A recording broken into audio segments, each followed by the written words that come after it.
Audio Jungle.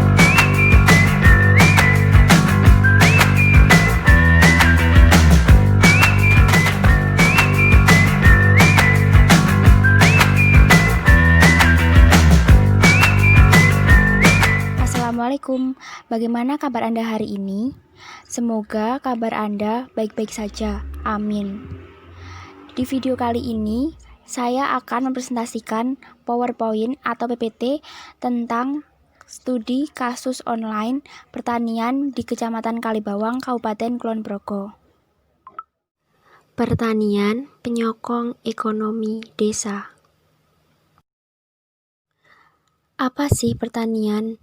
Dan siapa petani itu? Pertanian sendiri merupakan penyokong perekonomian terbesar di Indonesia, karena Indonesia termasuk negara yang agraris. Sedangkan petani adalah seseorang yang menggarap pertanian atau seseorang yang menggarap sawah untuk nanti ditanami.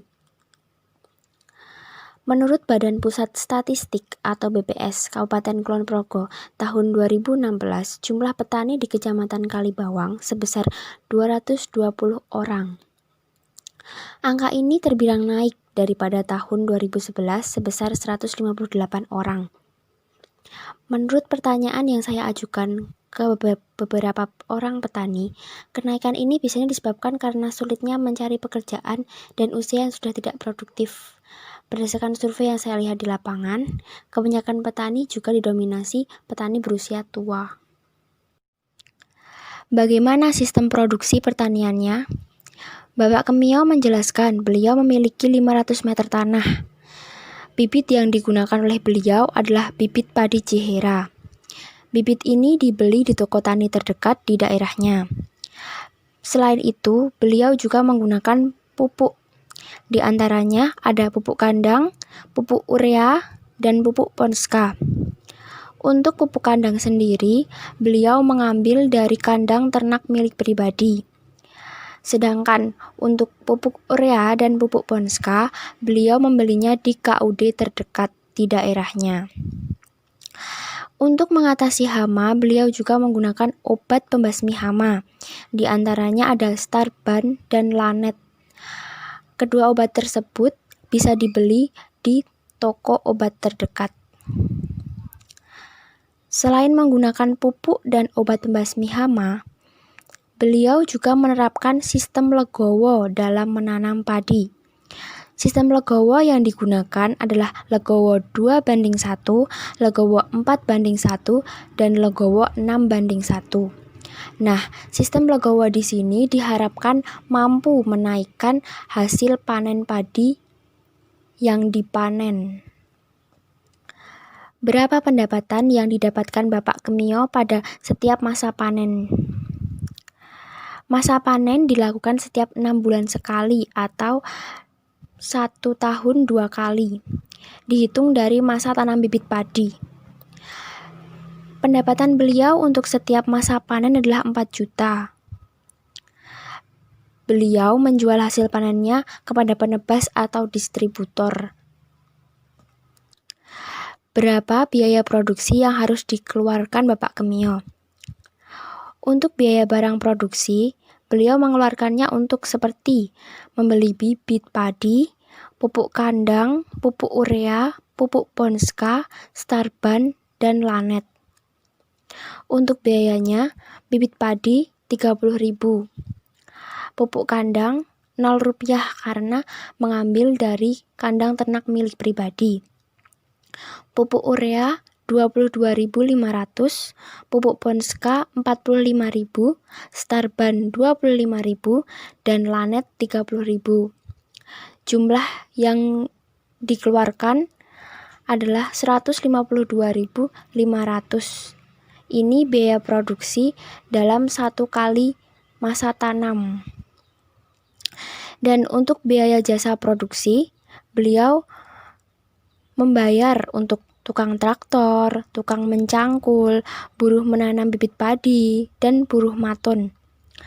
Dengan biaya tukang traktor 150.000, tukang mencangkul 250.000, buruh menanam bibit padi 100.000, buruh maton 200.000 dengan jumlah yang dikeluarkan 700.000 dalam satu kali masa tanam.